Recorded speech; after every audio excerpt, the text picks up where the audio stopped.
Oke, ya suara saya jadi ngebas Bapak Ibu Saudara ya. Nggak tahu suaranya tiba-tiba hilang, tapi masih bersyukur masih keluar suaranya ya. Ya sepanjang hari ini saya berkhotbah.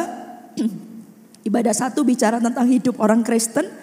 Ibadah 2 saya bicara tentang janji Tuhan bagi umatnya. Ibadah ketiga tadi bicara tentang menguatkan hati. Lalu yang terakhir ini saya bicara tentang hati yang selalu siap. Siapa tadi yang merasakan roh Allah ada di tengah-tengah kita? Bisa lambaikan tangan. Kasih tepuk tangan buat Allah kita. Saya rasa rohnya itu sangat besar, seperti api yang sangat besar membakar setiap kita. Barang siapa lapar dan haus, tidak akan terlewatkan begitu saja saudara.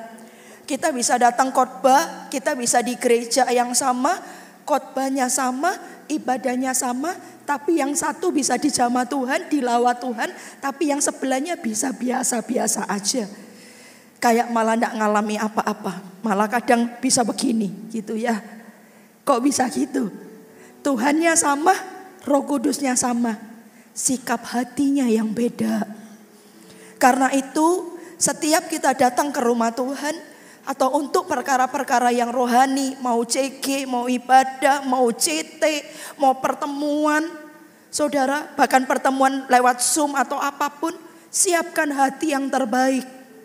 Karena hatimu akan menentukan yang akan engkau peroleh. Ingat, yang bisa satu gereja, satu ibadah, satu pembicaranya, khotbahnya sama, tapi yang satu bisa dilawat, yang satu enggak. Sebelahan lagi. Bedanya cuma satu, hatinya. Karena itu selalu siapkan hati yang terbaik buat Tuhan kita. Kadang aja kalau kita dating, kita mau dinner date gitu ya sama pasangan kita. Atau kalau kita diajak makan sama orang yang mungkin lebih punya pengaruh dan segala macam, kita aja dress well. Kita pakai baju yang terbaik, make up yang terbaik, hairdo yang terbaik, sepatu yang terbaik, semua disiapkan yang terbaik. Itu untuk manusia. Kita mau ketemu raja di atas segala raja, harusnya yang lebih baik dan yang terbaik itu yang kita berikan kepada Allah kita. Setuju dengan saya? Kasih tepuk tangan buat Allah kita. Buka sama-sama saya Markus 11 ayat pertama sampai ayat yang ke-11. Hati yang selalu siap. Yesus dielu-elukan di Yerusalem. Ketika Yesus dan murid-muridnya telah dekat Yerusalem, dekat Betfage dan Betania yang terletak di Bukit Zaitun, Yesus menyuruh 2 orang muridnya dengan pesan, pergilah ke kampung yang ada di depanmu itu. Pada waktu kamu masuk di situ, kamu akan segera menemukan seekor keledai muda tertambat yang belum pernah ditunggangi orang. Lepaskanlah keledai itu, bawalah kemari. Dan jika ada orang yang mengatakan kepadamu, mengapa kamu melakukan itu? Jawablah, Tuhan memerlukannya. Ia akan segera mengembalikannya ke sini. Mereka pun pergi dan menemukan seekor keledai muda tertambat di depan pintu di luar, di pinggir jalan, lalu melepaskannya. Dan beberapa orang yang ada di situ berkata kepada mereka, apa maksudnya kamu melepaskan keledai itu? Lalu mereka menjawab seperti yang sudah dikatakan Yesus, maka orang-orang itu membiarkan mereka. Lalu mereka membawa keledai itu kepada Yesus dan mengalasinya dengan pakaian mereka. Kemudian Yesus naik ke atasnya. Banyak orang yang menghamparkan pakaiannya di jalan. Ada pula yang menyebarkan ranting-ranting hijau yang mereka ambil dari ladang. Orang-orang yang berjalan di depan dan mereka yang mengikuti dari belakang berseru, Hosana, diberkatilah dia yang datang dalam nama Tuhan. Diberkatilah kerajaan yang datang, kerajaan Bapa kita Daud. Hosana di tempat yang maha tinggi. Sesampainya di Yerusalem, ia masuk ke bait Allah. Di sana ia meninjau semuanya. Tetapi sebab hari sudah hampir malam, ia keluar ke Betania bersama dengan ke-12 muridnya. Nah saudara, ini adalah peristiwa di mana mempersiapkan sebelum Tuhan Yesus itu disalibkan Bapak Ibu Saudara. Jadi Tuhan Yesus itu akan ke Yerusalem. Ada peristiwa ini. Dia menyuruh muridnya pergi ke kampung sebelah. Dikatakan dekat Betfage dan Betania yang terletak di Bukit Zaitun, Yesus menyuruh 2 orang muridnya, pergilah ke kampung di depanmu itu. Di situ nanti kamu akan ketemu keledai muda tertambat. Lepaskan keledai itu. Kalau ada orang tanya, bilang aku memerlukannya. Yesus memerlukannya dan akan segera mengembalikannya. Singkat cerita, murid itu taat, murid itu melakukannya. Lalu dibebaskannya keledai muda itu. Sebentar Bapak Ibu Saudara.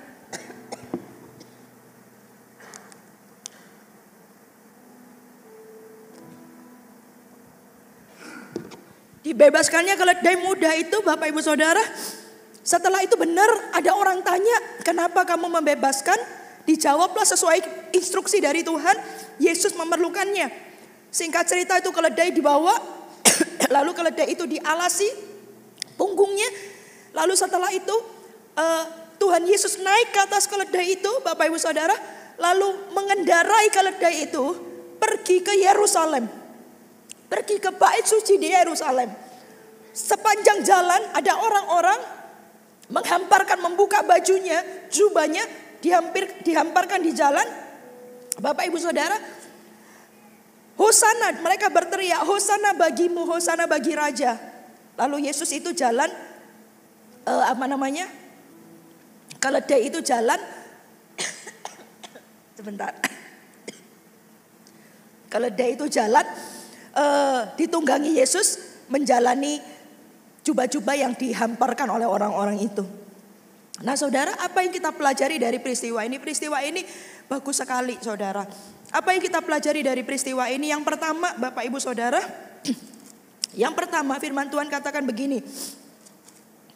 Di ayat yang kedua, pergilah ke kampung di depanmu itu. Pada waktu kamu masuk di situ, kamu akan segera menemukan seekor keledai muda tertambat yang belum pernah ditunggangi orang. Lepaskanlah keledai itu, bawalah kemari. Jika ada orang mengatakannya kepadamu, mengapa kamu lakukan itu? Jawabnya, Tuhan memerlukannya. Ia akan segera mengembalikannya ke sini. Yang pertama, saudara, kita ini dulunya keledai muda yang tertambat itu. Kita ini dulunya keledai muda yang tertambat, dibebaskan sama Tuhan.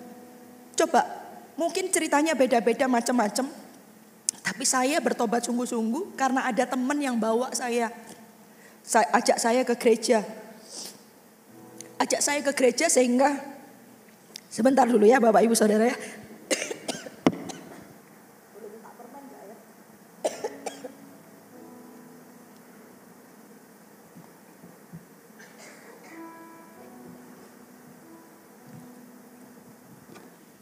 Kita dulunya adalah orang-orang muda yang tertambat Bapak Ibu Saudara.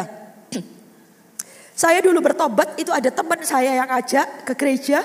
Lan, kamu di Surabaya mau ke gereja mana? Tidak tahu, ayo ikut aku, tak jemput ya. Tanggal 12 kamu siap. Saya dijemput, ibadahnya 1 kurang 15. Di situ saya Kristen sejak kecil tapi tidak pernah mengalami Tuhan. Tapi disitulah saya mengalami Tuhan di gereja Mawar Sharon.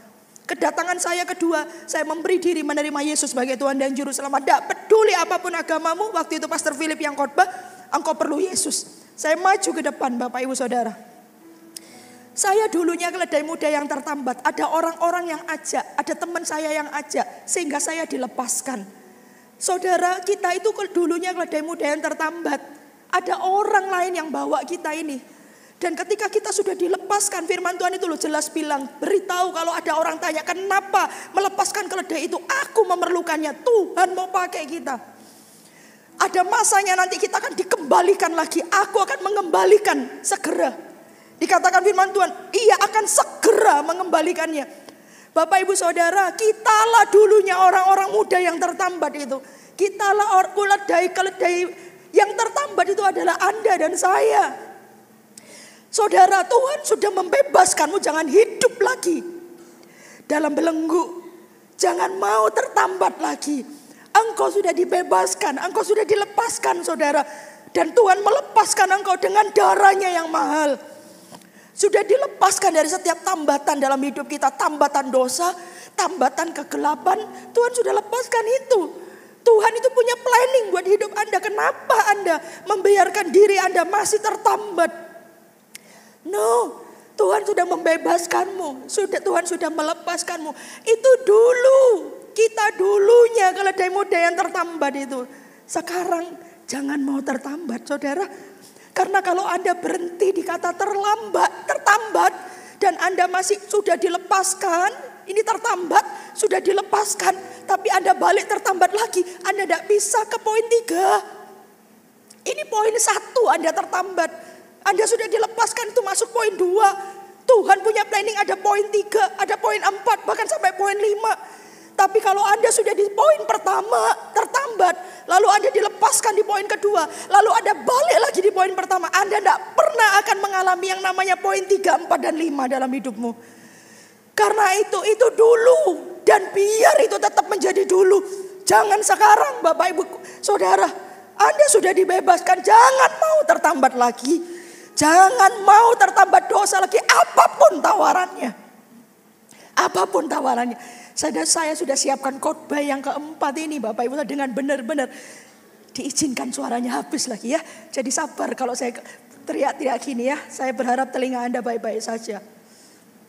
Tapi saya tahu ibadah keempat ini, saya siapkan khotbah ini, ada sesuatu yang besar akan terjadi. Jangan mau tertambat lagi. Episode hidupmu belum berakhir Bapak Ibu Saudara. Masih ada episode ketiga, keempat, kelima. Yang itu eskalasinya akan terus naik dalam hidupmu. Jangan turun kelas lagi. Jangan kembali kucing lagi, balik kucing lagi. Sudah dibebaskan, tertambat lagi. Come on. Tuhan membebaskannya dengan darah yang mahal. Firman Tuhan katakan lagi, hidupmu itu bukan milikmu lagi. Hargamu sudah lunas dibayar. Dengan apa membayarnya? Dengan darah Yesus. Jadi saudara, hidup kita ini sudah bukan punya kita lagi harusnya. Tapi punya Tuhan Yesus. Karena kita sudah dibeli. Harusnya kita itu budak dosa. Namanya budak dosa, ingat kalau Roh Kudus itu turun atasmu, kamu akan bebas, kamu tidak lagi punya roh perbudakan dalam dirimu. Tapi kamu mempunyai kuasa untuk menjadi anak Allah. Kamu akan menyebut Bapa kita, ya Aba, ya Bapa. Tidak ada lagi roh perbudakan saudara. Itu Anda sudah dibebaskan dan bayarnya itu roh perbudakan ya. Kalau zaman itu saudara, kalau kita budak itu beli kan saudara ya. Bayar sejumlah uang jadi budak saya.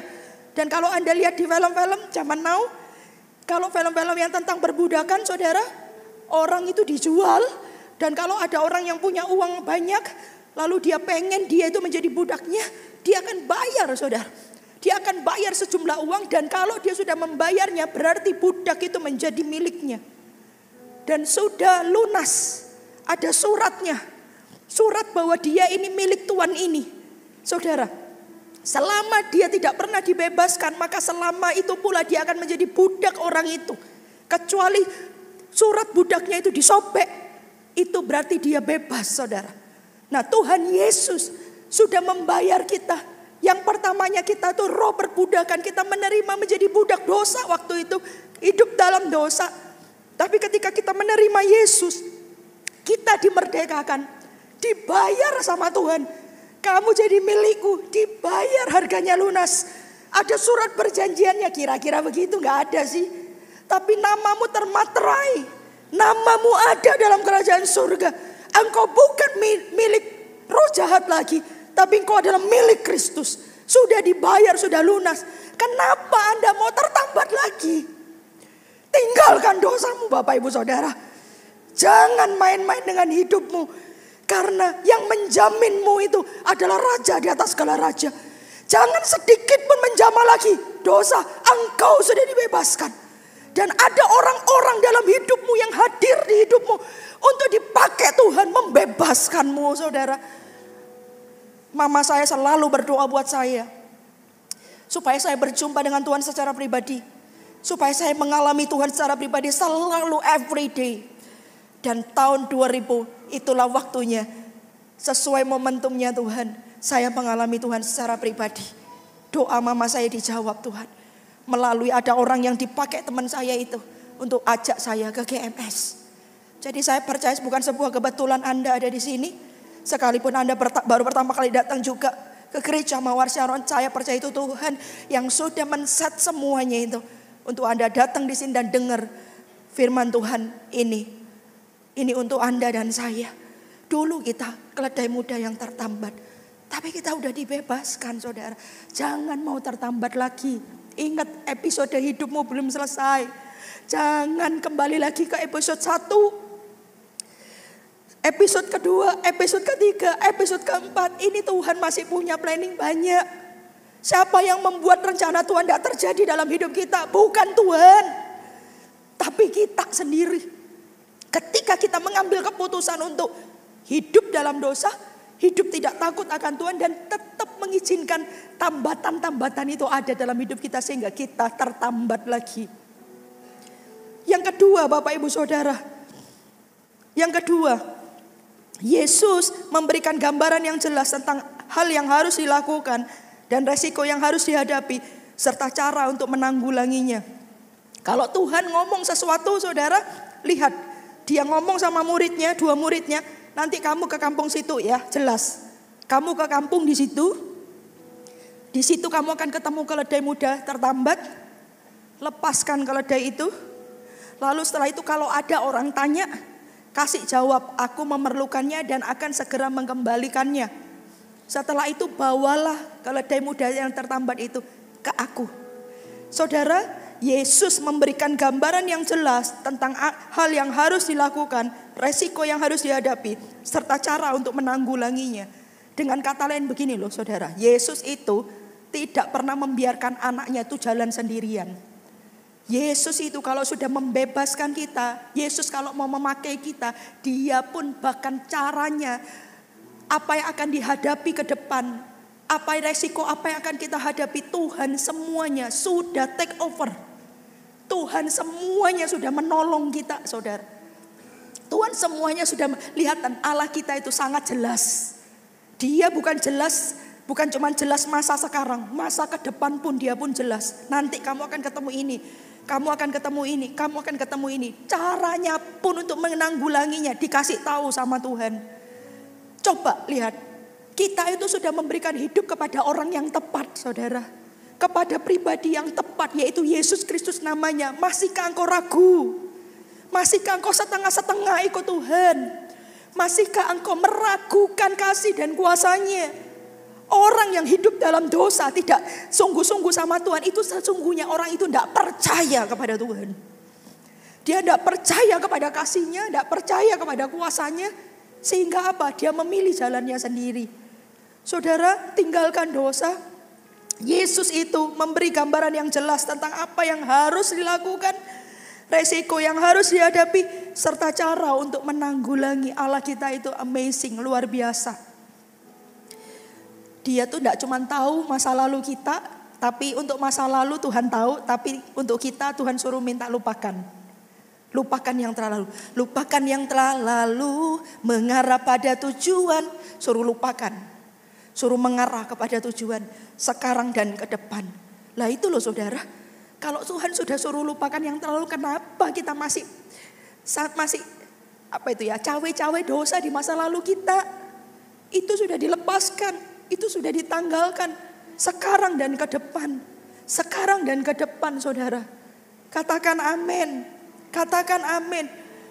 Kalau sudah dimuntahkan, jangan dimakan kembali.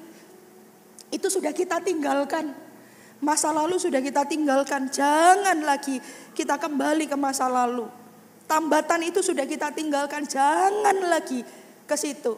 Makanya kalau interview pemimpin, saudara, saya kalau interview pemimpin saya selalu tanya, apa dosa masa lalunya? Kenapa kita tanya begitu? Karena dosa masa lalu itu akan datang kembali.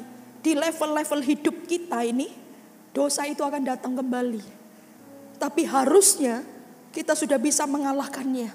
Karena spirit yang sama itu sudah kita kalahkan di masa lalu. Roh yang sama dulu yang pernah membelenggu hidup kita sudah kalahkan di masa lalu. Hari ini kalau dia datang, roh itu, spirit yang sama datang tapi rupanya beda-beda, kita harusnya bisa mengalahkannya. Kenapa? Karena roh kita sudah beda. Kita sudah naik level. Pengenalan kita akan Tuhan sudah naik level. Sehingga kalau dulu kita bisa terbelenggu, tapi sekarang apalagi sudah jadi pemimpin, kita bisa mengalahkannya. Nah saudara, seperti itu. Yang ketiga, apa yang kita pelajari dari firman Tuhan ini saudara. Yang ketiga, dibebaskan untuk membebaskan orang lain. Kita dulunya tertambat tapi dibebaskan oleh Tuhan. Ini poinnya bagus di ayat yang ketiga. Dan jika ada orang mengatakan kepadamu, mengapa kamu lakukan itu? Jawablah, Tuhan memerlukannya. Ia akan segera mengembalikannya ke sini. Saudara, ada sebuah tujuan untuk apa Anda dilepaskan, Anda dan saya dilepaskan. Ada sebuah tujuan. Lepaskan ya keledai muda itu. Setelah itu kalau ada orang tanya bilang, aku memerlukannya dan akan segera mengembalikannya. Saudara, kita ini dibebaskan untuk membebaskan orang lain. Katakan amin. Kita ini dibebaskan, lihat kata-kata statement ini. Kasih tahu, aku perlu. Saudara, Tuhan itu raja di atas segala raja ya. Tuhan itu kayaknya dia kan raja di atas segala raja. Dia itu penguasa langit dan bumi. Tidak perlu apa-apalah Tuhan itu. Tapi ada satu loh yang Tuhan perlu itu. Tuhan itu perlu Anda dan saya untuk melakukan rencana dan kehendaknya. Untuk ini dia tidak mau bekerja sendiri. Dia mau berpartner dengan Anda dan saya. Dia mau pakai hidup Anda dan saya untuk kemuliaan namanya. Dia bisa kerjakan sendiri, bisa. Coba Anda lihat beberapa tahun yang lalu 2020 COVID melanda, semuanya shutdown. Itu kalau bukan tangan Tuhan gak mungkin. Ada banyak orang mencari Tuhan hari-hari itu. Karena mereka kehilangan orang-orang yang mereka kasihi. Kehilangan kesehatan mereka. Kehilangan pekerjaan. Semuanya mati. Tuhan bisa melakukannya dengan tangannya. Tapi saudara, dia tidak mau melakukannya sendiri. Dia perlu Anda dan saya. Untuk apa? Dipakainya. Aku perlu, kata Tuhan. Beritahu orang, aku perlu. Dan aku akan segera mengembalikannya. Saudara, kita dibebaskan dari dosa kita. Untuk apa? Membebaskan orang lain. Ketika kita dibebaskan sama Tuhan, setelah itu saudara, kita dilatih. Kita diperlengkapi. Setelah itu untuk apa? Untuk dikembalikan lagi ke situ. Memenangkan jiwa-jiwa bagi kemuliaan nama Tuhan. Kalau dulunya Anda narkoba, Tuhan bebaskan engkau dari narkobamu. Dari obat-obatan itu saudara. Engkau dibebaskan untuk apa? Diperlengkapi sama Tuhan. Tuhan perlu diperlengkapi. Anda dibangun, Anda diajarin doa, Anda diajarin saat teduh. MSC 1, MSC 2, Anda diajarin melayani Tuhan. Lalu apa yang terjadi? Anda akan dikirim lagi. Bukan untuk berdosa lagi, bukan. Tapi untuk memenangkan orang-orang narkoba yang lain itu. Bagi kemuliaan nama Tuhan. Karena kesaksian yang paling powerful itu adalah kesaksian yang dihidupi sendiri. Kesaksian yang paling berdampak itu adalah ketika orang yang saksi tentang Yesus itu penyembuh yang ajaib. Kalau orang itu tidak pernah sakit disembuhkan, mungkin dia cuma bisa bicara begitu. Tapi kalau ada orang yang benar-benar sakit dan dia bersaksi Yesus itu sungguh-sungguh penyembuh. Dan dia baru sembuh dari kansernya saudara. Itu sangat-sangat powerful. Kenapa? Karena dia berkata-kata bukan cuma kata-kata belaka. Tapi dia mengalaminya. Nah saudara, itu Tuhan bebaskan kita. Kita dibebaskan untuk membebaskan orang lain. Karena itu bagaimana tuh rencana Tuhan terjadi dalam hidupmu. Bagaimana Tuhan pakai engkau membebaskan orang lain. Kalau engkau sudah dibebaskan, engkau memberi dirimu tertambat lagi saudara. Engkau tidak bisa bebaskan orang lain. Tuhan itu episodenya ini yang ketiga. Engkau dibebaskan untuk membebaskan orang lain. Saulus ketika dia bertemu dengan Tuhan, dia dipakai menjadi seorang Paulus. Simon Petrus ketika dia ketemu dengan Tuhan, engkau sekarang bukan lagi penjala ikan, tapi engkau penjala manusia. Dipakai hidupnya untuk memenangkan orang-orang. sekali khotbah 3.000 orang diselamatkan. Dan dengar saya baik-baik, ketika dilepaskan kita keledai muda, kasih tahu aku memerlukannya dan segera akan mengembalikannya. Segeranya itu kapan? Sesuai waktu Tuhan. Segeranya kapan? Bisa dalam bulanan. Segeranya kapan? Bisa tahunan. Tapi yang saya tahu, ketika keledai muda ini sudah tertambat, dilepaskan dan dibawa kepada Yesus, saudara, ini bisa bulanan, bisa tahunan, dididik sama Tuhan, saudara. Dan dengar saya baik-baik, semakin prosesnya berat, pemakaian Tuhan semakin besar, saudara. Makanya jangan pernah kalah sama proses hidup. Karena proses hidup semakin besar, semakin besar pula pemakaian Tuhan. Semakin besar pula urapannya.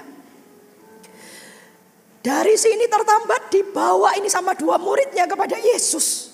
Kasih Yesus. Tidak tahu berapa lama kalau kisahnya itu ya yang langsung dipakai hidupnya, saudara. Keledai muda ini langsung dipakai, saudara.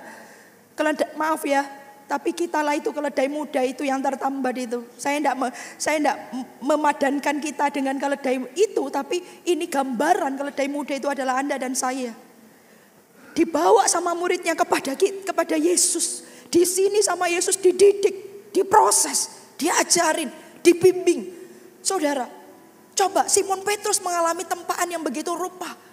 Ngalami ini, ngalamin itu, saudara. Tapi lihat, pemakaiannya juga besar. Selesai menurut waktu Tuhan, this is the time. Inilah waktunya. Dikirimlah kembali kita, saudara. Kemana? Ke tempat di mana dulu kita dibebaskan. Untuk menjadi saksinya, saudara. Untuk menjadi saksinya. Makanya jangan pernah jamah dosa lagi. Iblis itu tahu. Dia tidak punya masa depan. Iblis tahu masa lalumu. Sehingga kalau iblis berperkara dalam hidupmu itu selalu bicaranya tentang masa lalu. Anda selalu digoda terus di masa lalu. Saudara, jangan mau kena makan godaannya. Jangan mau tergoda. Jangan buka celah, saudaraku. Karena ketika engkau buka celah, ketika engkau sedang diproses, ketika engkau sedang dibentuk di sini, engkau merasa tidak mudah, ada banyak godaan terjadi. Ingat, Yesus itu dicobai ketika disiapkan, sebelum disiapkan dipakai, saudara. Yesus itu dicobai ketika sebelum Yesus melakukan tanda dan mujizat. Dia dicobai oleh roh jahat 3 pencobaannya. Batu menjadi roti, suruh terjun dari bumbungan bait Allah, lalu disuruh menyembah roh jahat. Itu terjadi ketika apa? Sebelum Yesus melakukan banyak mujizat. Yesus mengusir setan. Yesus membuat yang buta melihat, yang tuli mendengar. Sebelum itu dicobai. Ingat, pada masa ini ada banyak anak Tuhan gagal. Ketika Yesus membentuk, ketika Yesus mempersiapkanmu, di masa ini ada banyak orang gagal. Sehingga apa? Belum selesai Tuhan. Belum Anda dikirim kembali. Ingat, dikirim kembali itu, saudara. Tuhan menyertai. Poin saya kedua, Dia tahu masa depan. Dia tahu apa yang akan kau hadapi. Dia tahu nanti tantangan apa. Karena itu Dia siapkan semuanya di sini. Supaya Dia tahu di depan, oke, Samuelani, kamu akan ngalami aniaya di Jember. Kamu akan ngalami ini, ngalami itu. Itu disiapkan di sini. Sehingga ketika dikembalikan, diutus untuk membawa yang tertambat itu lagi kembali kepada Tuhan. Saudara, urapannya sudah beda. Urapannya sudah beda. Tempaannya besar, urapannya juga besar. Tempaannya besar, pemakaiannya juga besar. Tempaannya besar, kasih karunia-Nya juga besar. Tempaannya besar, saudara, kuasanya juga besar. Saudara, itu yang terjadi. Karena itu jadi orang Kristen jangan gagal di sini. Karena di sini Anda bisa dicobai. Di sini ada banyak tawaran. Di sini ada banyak hal yang membuat Anda lemah. Di sini ada banyak hal yang membuat Anda tergoda. No, ada tertulis. Manusia hidup bukan dari roti saja. Ada tertulis. Menyembah cukup kepada Tuhan saja. Tidak kepada ilah yang lain. Saudara, jangan gagal di sini. Kita dibebaskan untuk membebaskan orang lain. Anda tidak boleh gagal. Kenapa? Jangan-jangan ketika Anda disiapkan di sini, Anda mau dipakai untuk memenangkan keluargamu. Papa mama Anda. orang tua Anda, anak, sekelilingmu, orang-orang yang Anda kasihi. Roh mereka sedang menunggu. Ada orang-orang yang dipakai Tuhan untuk menolong mereka. Dan Tuhan kalau pakai, tidak dari jauh saudara. Tuhan akan pakai orang terdekat terlebih dahulu. Engkau akan menjadi saksiku di Yerusalem, Yudea, Samaria sampai kepada ujung bumi. Jangan gagal di sini. Sudah jangan lihat lagi dosa. Jangan izinkan hidupmu ada di dalamnya. Anda sedang dipersiapkan untuk sesuatu yang besar. Katakan amin. Anda dipersiapkan untuk sesuatu yang luar biasa, untuk dipakai bagi kemuliaan namanya. Yang keempat Bapak Ibu Saudara, apa? Dikatakan begini. Yesus menyuruh ayat pertama 2 orang muridnya. Yesus menyuruh 2 orang muridnya, saudara. Siapa muridnya itu? Gak ada namanya, saudara. Yang pasti murid itu ada di dekat Yesus. Ada di dekat Yesus. Dan ketika Yesus berkata, dia menyuruh 2 orang muridnya, tidak ada namanya, tidak tahu siapa. Tapi yang pasti dekat Yesus, disuruh, kamu nanti ke kampung situ ya, bebaskan keledai muda yang tertambat. Kalau ada orang tanya, bilang aku memerlukannya. Aku akan segera mengembalikannya. Nah saudara, lalu apa yang mereka lakukan? Coba kita lihat. Ayat 4, mereka pun pergi. Dan menemukan seekor keledai muda tertambat di depan pintu di luar, di pinggir jalan, lalu melepaskannya. Mereka pun pergi. Poin yang keempat, milikilah spirit yang selalu available, selalu siap. Milikilah hati yang selalu available, selalu siap. Karena Tuhan akan pakai orang yang selalu ready, selalu siap. Tuhan akan selalu pakai orang yang ada di dekatnya. Dan bukan cuma di dekatnya, tapi siap, ready. Tidak ada namanya, tapi yang pasti murid itu dekat sama Tuhan. Lalu dipanggillah, lalu mereka langsung pergi. Saudara, tahukah engkau pemakaian Tuhan bisa datang sewaktu-waktu, kita tidak pernah tahu. Tapi kalau hati kita ini selalu siap dan berjaga-jaga, kitalah yang akan dipakai olehnya. Kitalah yang akan dipakai olehnya. Ketika kita bangun hidup kita dekat dengan Tuhan, dan hati ini selalu siap, saudara, kita yang dipakainya. Anda tahu Musa dan Yosua, saudara? Yosua menggantikan Musa. Musa hamba Tuhan yang begitu luar biasa. Kok bisa Yosua yang menggantikannya? Yosua itu Bapak Ibu Saudara, kalau Anda baca kisah tentang Musa dan Yosua ini, ketika Musa itu bergaul karib dengan Tuhan di kemah pertemuan, bertemu muka dengan muka, bersekutulah dengan Tuhan. Misalnya ya, nyanyi dia. Tidak ada nyanyi itu sih, tapi nyanyi my best friend. Falas ya. Tolong dibantu. Spirit, Holy Spirit, my best friend. Musa dijamah Tuhan. My best friend. Yosua ngapain? Yosua itu duduk di pintu atau di luar atau di dalam ya, saya lupa. Pokoknya dekat kemah pertemuan. Duduk. Mungkin dia duduk sambil ya duduk gini, jongkok, saudara. Dia dengar Musa ini saat teduh sama Tuhan. My best friend, my best friend, Holy Spirit. Musa mungkin nangis, dia ikut nangis Bapak Ibu Saudara. Bukan karena punya masalah mungkin, tapi dia dengar saat teduhnya. Dan itu menjamah hidupnya. Dan apa yang firman Tuhan katakan? Musa selesai saat teduh, Musa meninggalkan kemah pertemuan. Tidak Yosua, saudara. Yosua tetap di kemah pertemuan. Tidak heran ketika Tuhan berkata kepada Musa, Musa, engkau tidak akan masuk tanah Kanaan. Engkau akan melihat Kanaan dari gunung Nebo. Tapi Yosua yang akan menggantikanmu. Siapa yang dicari Tuhan? Yosua. Karena Yosua selalu dekat sama Musa. Dan saudara, kemana Musa ada, di situ ada Yosua. Di kemah pertemuan waktu doa, dia ada. Sehingga ini punya spirit yang available. Ini punya spirit yang siap. Sehingga perkenanan pemakaian Tuhan datang atas kehidupan Yosua. Saudara, Tuhan itu sangat mengurapi orang yang dekat dengan Tuhan. Dan punya hati yang available. Punya hati yang selalu siap. Sehingga ketika datang masanya, datang waktunya, Yosua yang akan menggantikan Musa. Tuhan datang kepada Yosua. Musa telah mati. Kini engkaulah yang menggantikan Yosua. Mungkin Yosua berkata, mana bisa aku Tuhan. Hanya kuatkan dan teguhkan hatimu. Hanya kuatkan dan teguhkan hatimu 3 kali. Hanya kuatkan dan teguhkan hatimu. Allah yang menyertai Musa, Allah yang sama menyertai Yosua. Saudara, saya percaya siapa yang available hari itu. Tuhan Yesus punya 12 murid.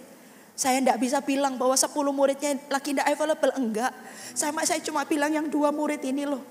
Yang 2 murid ini punya hati yang selalu available. Selalu siap. Makanya saudara, kalau ada orang berkata, pemimpin berkata, ayo ini waktunya kamu dipakai Tuhan. Jangan bilang, jangan aku. Saudara, kita harus selalu punya hati yang ready. Hati yang siap. Karena pemakaian Tuhan itu datang sewaktu-waktu. Kita tidak pernah tahu kapan. Tapi Tuhan itu selalu mencari orang-orang yang mau dipakainya. Karena Tuhan membutuhkan kita saudara. Dia mencari orang yang dekat dengannya. Lalu siapa lagi? Elia dan Elisa. Kemana Elia pergi? Elisa ikut saudara. Elisa ikut. Sampai waktu itu Elia sama Elisa di Gilgal. Setelah itu Elia berkata, aku akan ke Betel. Setelah itu pergilah Elia ke Betel. Ikut ini Elisa ke Betel. Sampai di Betel, Elia berkata, Elisa sudah, kamu tinggal di sini saja. Jangan ikuti aku pergi. Aku akan ke Yeriko. Lalu apa yang dilakukan? Elia ke Yeriko. Tapi apa yang terjadi? Elisa ikut. Saudara, percaya tidak percaya saya ngomong seperti ini. Jangan setelah itu Anda ikut saya terus ya Bapak Ibu Saudara. Tapi bagaimana pemimpinnya, begitu pula urapan anak-anaknya. Ketika kita mengikuti pemimpin kita, urapannya tidak akan jauh beda. Jauh beda. Saya mengikuti Pastor Philip karena beliau adalah pemimpin kami. Bukan cuma pemimpin orang tua rohani bagi kami. Kami ikut, urapannya tidak akan jauh dari situ. Elia, saudara, kemanapun sampai di Betel, saudara. Sampai di Betel bilang begini, Elisa sudah, kamu tinggal sini aja, jangan ikut aku. Aku mau ke Yeriko. Ke Yeriko, saudara, ikut. Elisa ini ikut, saudara. Sampai di Yeriko bilang lagi, Elia, sudah ya Elisa, mau ikut lagi. Gitu ya. Ini sampai diusir-usir loh saudara ya. Tapi Elisa bilang, enggak, aku tetap ikut. Sampai ke sungai Yordan saudara. Ini lama-kelamaan sampai sana habis suaranya saudara ya. Untung sampai sungai Yordan aja. Setelah itu terangkat Elianya. Di sungai Yordan tetap Elisa ikut, aku ikut. Dan detik ketika Elia terangkat ke surga. Lihat siapa yang terima urapan? Halo come on, siapa yang terima urapan? Elisa. Dan urapannya double lagi saudara. Oh double. Kalau engkau bisa lihat aku terangkat. Kasih urapan double 2 kali lipat. Saudara punya spirit yang kayak gitu. Di gereja punya spirit anak. Jangan punya spirit pemberontak. Gereja tidak sempurna. Pemimpin pun tak sempurna. Tapi kalau Tuhan sudah mengirim kita ada di gereja ini. Belajarlah punya hati anak. Belajarlah bertumbuh di gereja yang tidak sempurna ini. Karena saya tahu ada Tuhan di tengah-tengah kita. Karena apa? Karena saya pun sendiri bertumbuh. Gembalanya sendiri bertumbuh. Saya percaya di sini ada Tuhan. Karena cuma Tuhan yang bisa memberi pertumbuhan. Apolos menanam, Paulus menyiram. Tuhan yang kasih pertumbuhan. Siapa yang bisa buat orang yang cancer bersih cancer otaknya. Itu ada di CG terjadi. Siapa yang bisa buat orang yang tidak bisa jalan, dia bisa jalan. Itu the power of God. Siapa yang bisa buat orang yang tidak bisa mendengar saudara. Orang yang terikat obat-obatan karena dia insomnia, tidak bisa tidur. Berbulan-bulan obatnya segini. Tapi ketika datang ke gereja, didoakan ngalami zaman Tuhan, saksi di DM-nya Pastor Sam, saya disembuhkan. Saya sudah tidak minum obat lagi. Bukan tidak bisa minum obat, tidak perlu minum obat saudara ya. Dan saya bisa tidur. Dan itu seperti orang normal, jam 10, jam 5 pagi udah bangun tanpa ada gangguan apa-apa. Kok gak ada tepuk tangan buat Tuhan Bapak Ibu Saudara ya? Siapa yang bisa melakukan itu? Tuhan. Punyalah hati yang selalu available, selalu siap.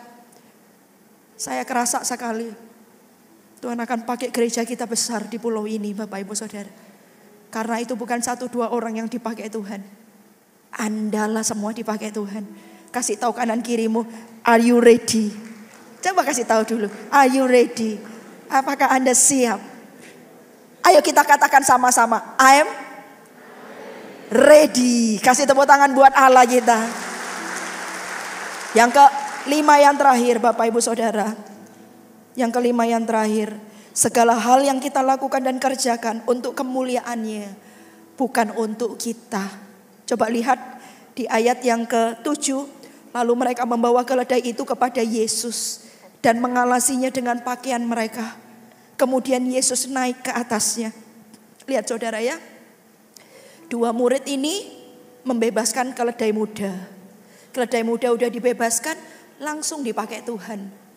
Saudara, dipakai Tuhan, dialasi. Coba lihat, dikatakan begini. Mereka membawa keledai itu kepada Yesus dan mengalasinya dengan pakaian mereka. Kemudian Yesus naik ke atasnya. Saya tanya, pakaiannya siapa? Halo, pakaiannya siapa? Pakaiannya siapa? Mereka itu siapa? Siapa Bapak Ibu? Ini pertanyaan ya. 2 orang muridnya. Lihat, saudara, di dalam rumah Tuhan itu gak ada iri-irian. Siapa yang dipakai Tuhan? Loh ini loh baru dibebaskan udah dipakai Tuhan. Gak ada. Coba nanti kalau Anda baca, yang dieluk-elukan itu adalah Yesus bersama keledai itu loh, bukan sama muridnya. Tapi murid-muridnya itu bahkan menurut saya murid-muridnya tidak iri, tidak jealous. Bahkan dia berikan pakaiannya untuk dialasi buat Yesus. Saudara, nanti akan banyak muncul pemimpin-pemimpin baru di gereja kita. Yang lama tidak boleh jealous. Yang lama sukacita. Semakin banyak orang dipakai Tuhan, semakin cepat pulau ini penuh dengan kemuliaannya. Katakan amin, kasih tepuk tangan buat Allah kita. Malah tolong, malah dibantu. Dikasih alas pakaiannya mereka itu, saudara, pakaiannya mereka untuk alas Yesus. Setelah itu apa yang dilakukan? Yesus naik ke punggung keledai ini. Lalu Yesus jalan menunggangi keledai ini. Ada orang bilang Hosana, Hosana, Hosana. Hosana itu bagi Yesus. Tapi keledainya dapat juga saudara. Makanya kenapa poin yang kelima, segala hal yang kita lakukan dan kerjakan untuk kemuliaannya, bukan kita. Kalau ada yang muji Anda, kembalikan kepada Yesus. Mereka tidak sedang memujimu, sedang memuji Yesus dalam dirimu. Kalau engkau doa, orang sakit, orang itu sembuh, kembalikan all glory to God. Kenapa? Karena bukan engkau yang menyembuhkan mukamu, kita ini cuma keledai yang ditunggangi Yesus. Tapi ketika orang mengeluh-ngeluhkan Hosana bagi Raja kita, kita juga kecipratan pujiannya. Tapi jangan dimakan pujiannya itu Bapak Ibu Saudara. Karena engkau harus sadar bahwa kita cuma keledai saja. Itu untuk Tuhan kita, Raja di atas segala raja, Jesus namanya. Jadi bukan buat kita, tidak boleh nempel. Demikian juga tahukah Anda orang yang sama mengeluh-elukan Tuhan, orang yang sama itu yang menganiaya Tuhan pada akhirnya orang yang sama itu yang menganiaya Tuhan juga. Dengan kata lain saudara, mau pujian, mau makian, mau hinaan, mau Anda difitnah, tidak boleh nempel dalam dirimu. Semuanya itu untuk kemuliaan nama Tuhan. Dan coba Anda bayangkan jadi keledai ini dia rendah hati. Kok bisa? Keledai itu gini kan saudara. Terus kalau kuda beda, kuda itu bisa, tidak usah diperagakan ya, gitu ya. Kuda itu bisa angkat kakinya. Yesus bisa jatuh. Makanya kenapa hanya orang yang rendah hati yang dipakai Tuhan. Karena dia tidak membuat Yesus jatuh, saudara. Kalau jadi kuda itu angkat gitu, sombong dia, jatuh Yesus. Tapi keledai rendah hati, keledai taat. Orang bilang keledai itu dungu, keledai itu tidak pintar. Saudara, sometimes kadang kita jadilah dungu dalam Tuhan. Gak perlu terlalu pintar sehingga kita menggurui Tuhan. Kita cukup jadi taat saja. Kenapa aku harus bebaskan Tuhan? Kasih tahu aku dulu dong Tuhan. Harusnya kan pakai cara ini. Kenapa cara itu? Terlalu pintar sehingga menggurui Tuhan. Kadang otak kita segini tuh tidak bisa melampaui rencana Tuhan. Kadang cukup percaya saja. Seperti dungu, seperti hewan yang dungu, ikut saja. Kemana Tuhannya suruh pergi. Segala kemuliaan, segala yang kita lakukan, kita kerjakan untuk kemuliaan namanya. Kita mau sepakat untuk itu.